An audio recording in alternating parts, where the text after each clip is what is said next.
ఇప్పుడు మనం మళ్ళీ ఎలాన్ మస్క్ దగ్గరకు వద్దాం. ఎందుకు మళ్ళీ ఎలాన్ మస్క్ దగ్గరకు వస్తున్నామంటే, Elon Musk next big target ఏంటంటే మన అంగారక గ్రహం ఉంది కదా, మాస్ని కొలనైజ్ చేయాలని అతని ఉద్దేశం. అంటే మాస్ మీద వెళ్ళి మనుషులు ఉండాలి, భూమి మీద ఎప్పుడైనా ప్రాబ్లం వస్తే కూడా మనం అక్కడ షిఫ్ట్ అవ్వాలి, లేదంటే దీనికి దానికి మధ్య తిరుగుతూ ఉండాలి.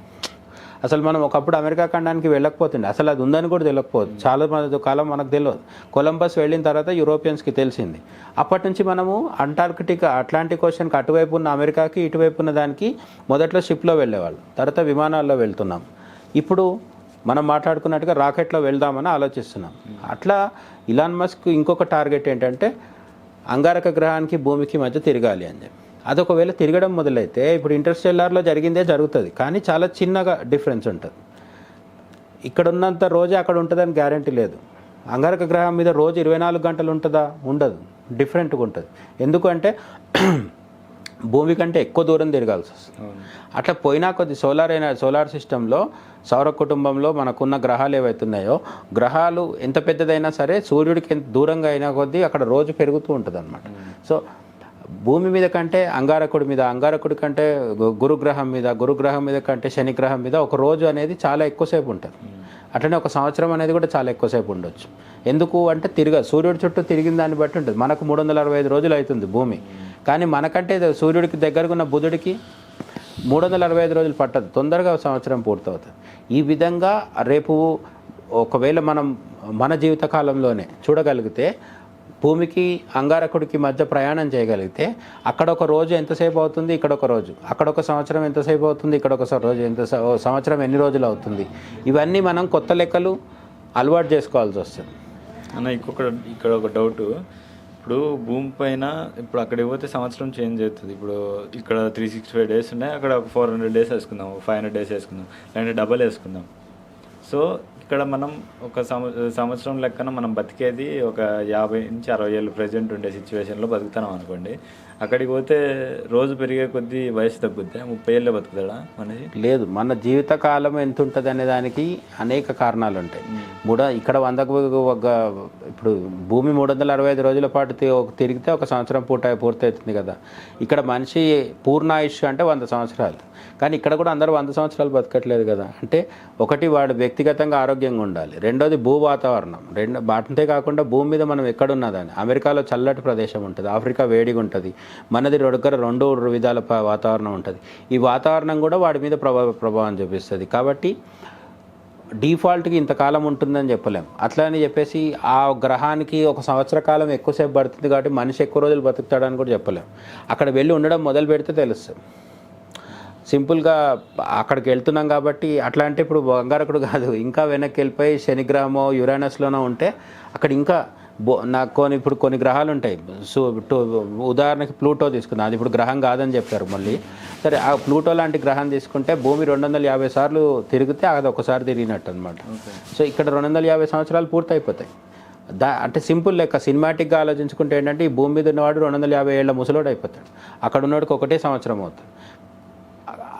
ఇది కేవలం పైన లెక్క మాత్రమే, కానీ ప్రాక్టికల్గా ఆ గ్రహం మీదకి వెళ్ళి అక్కడ ఉండడం మొదలు పెడితే ఏదైనా జరగవచ్చు. ఇప్పుడు ఉన్న పెద్ద ఛాలెంజ్ అదే అనమాట. సో ఆ లెక్కన మనం 50 × 250 లెక్కన కొన్ని వేల సంవత్సరాలు బతకొచ్చాము అక్కడికి పోతే.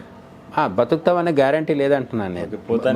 మన సింపుల్ లెక్క ఓకే బతకొచ్చు, కానీ ఇక్కడ 100 సంవత్సరాలు మనకు గ్యారంటీ ఉంది అంటే ఈ భూమి మీద మనకు హెల్తీగా ఉంటే 100 సంవత్సరాలు బతుకుతాం. అక్కడ 100 అని గ్యారంటీ ఉందా లేదా అని తెలియాలంటే అక్కడికి వెళ్ళాలి. ఫస్ట్ వెళ్తే అక్కడ చెప్పగలుగుతాం. అంటే ఇప్పుడు ఇక్కడే అయినా సరే హిమాలయాల్లో ఎట్లుంటుంది పరిస్థితి అంటే సౌత్ ఇండియాలో ఉన్న వాళ్ళకి ఐడియా లేదు. సౌత్ ఇండియాలో వేడిగా ఉంటాం కదా, హిమాలయాలకు వెళ్తే చల్లగా ఉంటుంది. అక్కడ పోయితే అక్కడ ఉంటే అప్పుడు మనకు ఆ అనుభవం తర్వాత చెప్తుంది. మన ఇక్కడ వేడిలో మనం మంచి మే నెల సమ్మర్లో బాగా చెమటలు గారిపోతున్నప్పుడు హిమాలయాలు అంటే మనకు హాయిగానే అనిపిస్తుంది, కానీ తీరా అక్కడ పోయినాక మనం పడకపోవచ్చు, ఆ వాతావరణం పడకపోవచ్చు. సో మన పూర్వీకులు కూడా సంవత్సరం పొడుగునా అన్ని ఋతువులు వచ్చే ఒక ప్లేస్ని ఎంచుకొని ఇక్కడ ఉన్నారు అనేది ఇక్కడ చెప్పొచ్చు అన్న. మొత్తం ప్రపంచంలో కూడా భారతదేశానికి ఉన్న ప్రత్యేకత అదే. ఇక్కడ వేడి ఉంటుంది, చలి ఉంటుంది, వాన ఉంటుంది. ఈ 3 కాలాలకి 3 వాతావరణాలకి మధ్యలో మళ్ళీ మనకు మొత్తం 6 ఋతువులు ఉంటాయి, కేవలం 3 సీజన్సే కాదు 6 ఋతువులు ఉంటాయి. ఎందుకు ఉంటాయి అంటే దీని నుంచి దానికి మారేటప్పుడు ఇంకొక వాతావరణం ఉంటుంది. ఇప్పుడు మనకు నవంబర్ డిసెంబర్ అంతా చలి ఉంటుంది, కానీ సంక్రాంతి టైంలో ఉండేది పూర్తి చలికాలం కాదు, అట్లా పూర్తి సమ్మర్ కాదనమాట. అదే సంక్రాంతి నుంచి మన రథసప్తమి వస్తే ఎండాకాలం మొదలవుతుంది. ఈ మధ్యలో ఉండేదాన్ని మనం ఇంకొక సీజన్గా గమనిస్తాం. ఇంగ్లీష్లో అయితే ఆటమ్ అంటారు, అట్లా అక్కడ కూడా పేర్లు పెట్టుకున్నాం మనం. బట్ ఇటువంటి వాతావరణం భూమి మీద మనకు వేరే దేశాల్లో చాలా వరకు కనిపించదు. యూరోప్లో ఎక్కువ చల్లగా ఉంటుంది, అమెరికాలో కూడా ఎక్కువ చల్లగా ఉంటుంది, ఆఫ్రికాలో అయితే ఎక్కువ వేడి ఉంటుంది, ఆస్ట్రేలియా న్యూజిలాండ్లో చాలా వరకు ఐస్ కనిపిస్తూ ఉంటుంది. అంటే అక్కడ కూడా చాలా విపరీతమైన చలి ఉంటుంది. ఇండియాకు ఒకటి, రెండోది కొంతవరకు చైనా లాంటి దేశానికి కూడా రకరకాల మంచి వాతావరణాలు ఉంటాయి. బట్ చైనాలో కూడా చాలా పెద్ద పెద్ద ప్రాంతాలు ఎడారిగా ఉంటాయి, జనం ఉండేది కొన్ని చోట్ల మాత్రమే. ఇండియాలో అట్లా కాదు. ఇండియాలో దాదాపుగా ఇండియా మొత్తంలో ఎక్కడ చూసినా జనం కనిపిస్తారు. చాలా కొన్ని చోట్ల మాత్రమే, రాజస్థాన్లో తారేడారు ఉంది, అటువంటి చోట్ల మాత్రమే తక్కువ జనం ఉంటారు. బట్ మిగతా అక్కడ కూడా ఉంటారు, జనం లేకుండా లేరు, కానీ తక్కువ. మిగతా చోట్ల అయితే చాలా ఎక్కువ జనం ఉంటారు. సో ఇక్కడ తెలిసిపోతుంది ఏ మతం ఎప్పుడు పుట్టింది అనేది.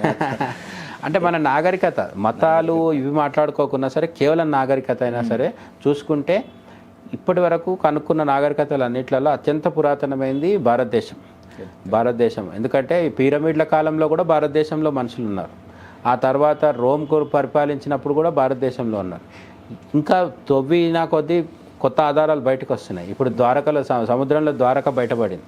అది ద్వారక అని చెప్పి సైంటిస్టులు ఇంకా ప్రకటించలేదు, కానీ అదొకవేళ నిరూపితమైతే కనీసం 5000 సంవత్సరాల పురాతనమైన నాగరికత మనదే అని తెలుస్తుంది అనమాట. అది చెప్తారు కదా ఆల్రెడీ, జంబుద్వీపే భరతఖండే భరతవర్ష అనేసి. అవును, ఊరికే చెప్పరు కదా అన్న. అంటే నేను అదే చెప్తున్నాను, 10,000 సంవత్సరాల దాకా కూడా లెక్క కట్టుకునేంత నాగరికత మనకు చారిత్రకంగా ఉంది. మన పురాణాల ప్రకారం ఇంకా లక్షల సంవత్సరాలు కూడా చెప్తారు, యుగాలు మారుతున్న కథలు కూడా చెప్తారు. అవి అన్నీ నమ్మాలా వద్దా కాకుండా, కానీ ఈవెన్ ఆధునిక మోడర్న్ స్టాండర్డ్స్ ప్రకారం చూసుకున్నా సరే అత్యంత పురాతనమైంది, సజీవమైంది. అత్యంత పురాతనమై సజీవంగా లేకపోతే వేస్ట్. ఇప్పుడు ఇరాక్ ప్రాంతంలో ఒకప్పుడు సుమేరు నాగరికత అని ఉండేది. టైగ్రిస్, యూఫ్రస్ నదుల పక్కన అక్కడ ఒక నాగరికత ఉండేది. ఇప్పుడు ఆ నాగరికత లేదు. అట్లనే బాబిలోనియన్ నాగరికత ఉండేది, రోమ్ నాగరికత ఉండేది. రోమ్లో ఇప్పుడు కొత్త క్రిస్టియానిటీ ఉంది కదా, ఒకప్పుడు అదే రోమ్లో అపోలో ఆ పేరుతో సూర్యుడిని ఆరాధించేవారు, వీనస్ అనే పేరుతోని శుక్రగ్రహాన్ని ఆరాధించేవాళ్ళు. అదొక ప్యాగన్ రిలీజన్ అంటారు దాన్ని. అంటే విగ్రహారాధకులు ఉండేవాళ్ళు అక్కడ. ఆ విగ్రహారాధకులు ఈరోజు లేరు. మళ్ళీ ఇప్పుడు ఆఫ్రికాలో కూడా పిరమిడ్స్ కట్టే ఉంది కదా, పిరమిడ్స్ కట్టింది ఎవరు? ఫారోస్ అనే రాజులు ఉండేవాళ్ళు, ఫారోస్. ఆ రాజులు కావచ్చు, వాళ్ళ సంస్కృతి కావచ్చు, ఈరోజు లేదు. ఆ మతం కూడా లేదు ఇప్పుడు అక్కడ. ఆఫ్రికా నిండా ఇప్పుడు ఈజిప్ట్లో ఏది ఉంది? ప్రధానంగా ఇస్లాం ఉంది. అట్లనే కొన్ని ఆఫ్రికాలో కొన్ని దేశాల్లో క్రిస్టియానిటీ ఉంది. ఇన్ని జరుగుతున్నా సరే ప్రపంచంలో ఇన్ని వేల సంవత్సరాలుగా కొత్త మతాలు వచ్చి పాత మతాలు పోతున్నప్పటికీ కూడా ఒకే ఒక మతం అట్లా నిలబడి ఉంది. ఏంటి అంటే అది హిందూ మతము, లేదంటే సనాతన ధర్మం, మనం ఏ పేరు పెట్టుకుంటే అది. లేదు మతాన్ని పక్కన పెట్టినా సరే భారతీయ నాగరికత, ఈ భారతీయ నాగరికత అనేది అత్యంత పురాతనమైంది, అట్లనే సజీవమైంది, కంటిన్యూగా వస్తూ ఉంది.